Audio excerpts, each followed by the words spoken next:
We're on a big property. We're running a big system. Gonna show you guys something.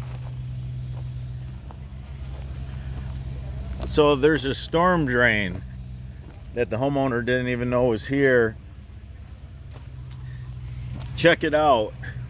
It's one of the old ones because it's made out of house brick. Man, the guys knew how to, the trades, the masons, the guys that did this, man, they knew how to do this right, because I think this dates back to about the 40s. I mean, it looks great. I mean, it's held up really, really well over time.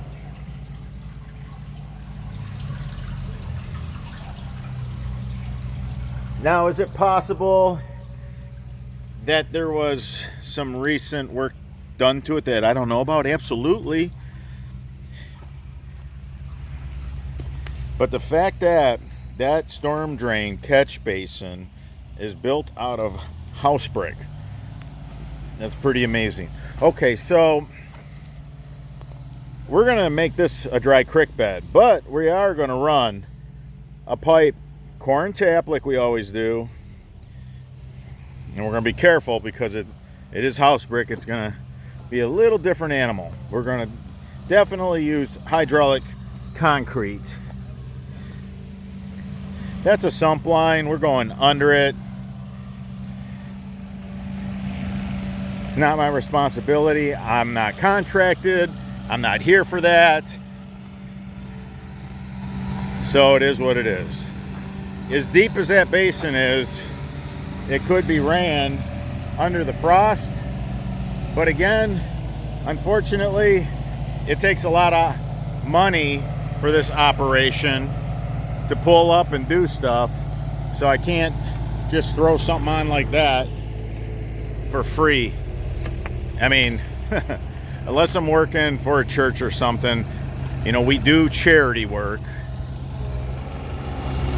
All right. So this floods really bad. The water lays in here, and the water lays right in here. So the water tells the whole story. When you design your system, water lays under this deck really bad. You got roof runoff, you got the deck runoff. So we are going to do an open French drain, a nice open French drain around this. We're going to go ahead, dig that out. We're going to just leave the stone exposed. That's the very best drain you can have. And when we get to the back where that storm drain was, that whole area too is going to be just a beautiful cobblestone creek bed. So water's going to flow really well. We got a cross tee right there, you know, single wall cross tee. Now the pictures that the homeowner showed me, the water just pools, it just swells right up over here. This whole back floods when we do get a decent rain event or we get a thaw in the wintertime. So I made sure to lay this system out. The collection points, the reason why that meanders, there's a reason why it's not a straight line, and it does a little bit of that. I wanted to be in the lowest points picking up the water. Water always finds the lowest points of your backyard. Water seeks level.